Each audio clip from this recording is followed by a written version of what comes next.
Kasi dati, yung b-boy scene dito sa Philippines, hindi ganito ka-grow eh. Yung malaki talaga.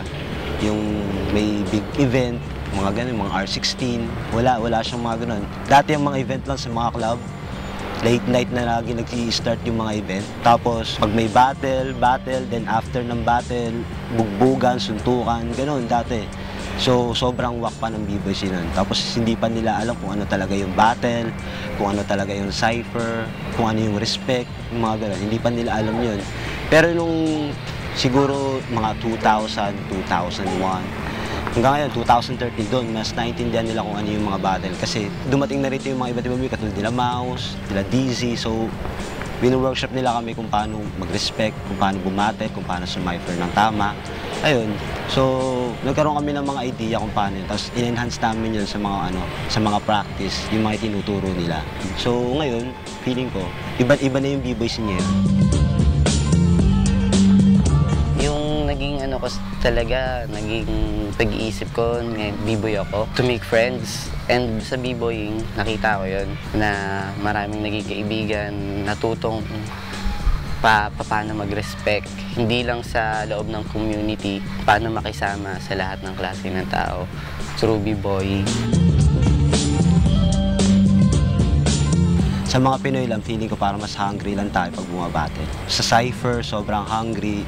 Siyempre, mas magaling pa rin yung sa international. Iba yung level nila kaya sa mga Pinoy. Kasi yung mga Pinoy, late na natin natutunan kung paano talaga eh. Kung ano talaga yung b-boy di ba?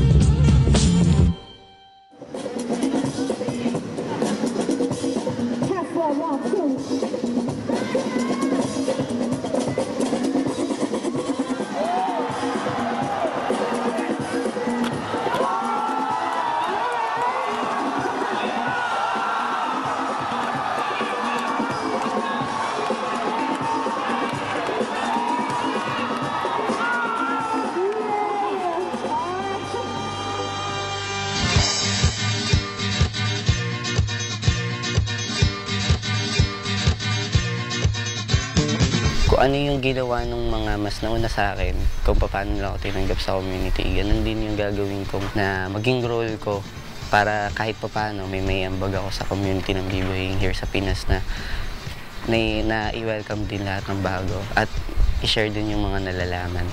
Malaki ang future ng mga Pinoy b-boy dito. Lalo na ngayon, nag-grow na yung community, dumadami na yung mga b-boys. Lumalabas na rin yung ibang mga b-boys sa ibang bansa.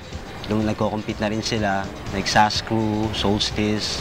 Mas mataas pa yung mararating natin doon. Hindi lang yung sa Asia, kundi all over the world.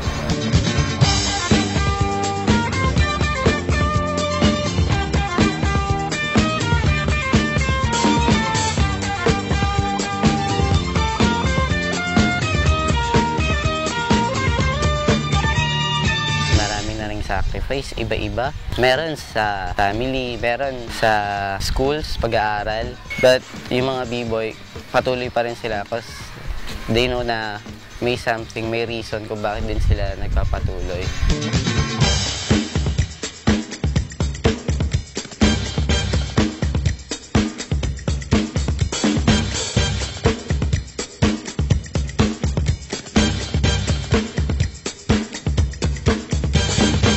Para sa akin, iba rin kasi yung happiness na nakukuha sa b-boying.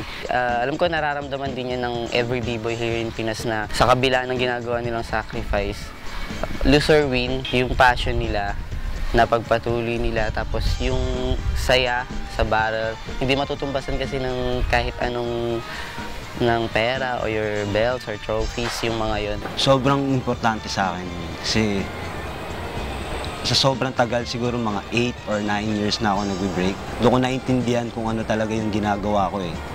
So, ako minahal ko na siya, yung parang kasama siya sa lifestyle ko. So, hindi ko na basta-basta siya may iwanan lang basta-basta. Sobrang mahal ko yung pag-break mo. Yun lang.